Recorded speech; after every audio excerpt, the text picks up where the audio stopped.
Here you've been left hanging in the middle of creating an AVI file. Now we're going to look at using a particular codec. Now, what are these codecs? Codec stands for compressor decompressor. It is the compression format for the way the AVI files and QuickTime files are saved. Each codec, and there are many codecs out there to choose from, all work in different ways. And without getting into too much technical detail, essentially what they do is they compress the animation knowing that it needs to be played back at a certain frame rate with a certain level of quality. And each codec accomplishes this in a slightly different way. This dialog box allows you to select your compressor and in some cases adjust the initial quality settings as well as enter the number of frames in between each keyframe. A keyframe in a codec is different than a keyframe in 3ds Max. Certain compressors only play back the changed pixels instead of displaying each frame individually.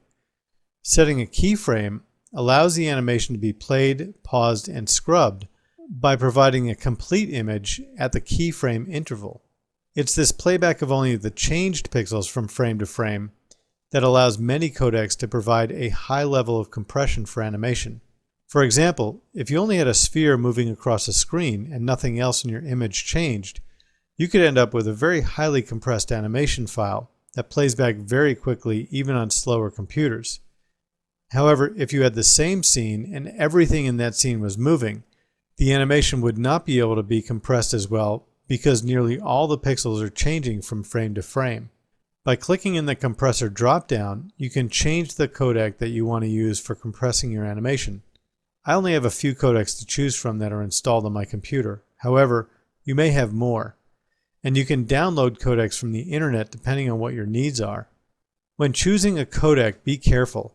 Generally, the higher the quality, the larger the file, and the faster the computer you're going to need to play it back on. You want to balance quality and file size, and you want to make sure that your client can play back the codec that you choose. So this may take some experimentation and going back and forth working with your client to make sure that they can view the files that you're sending them.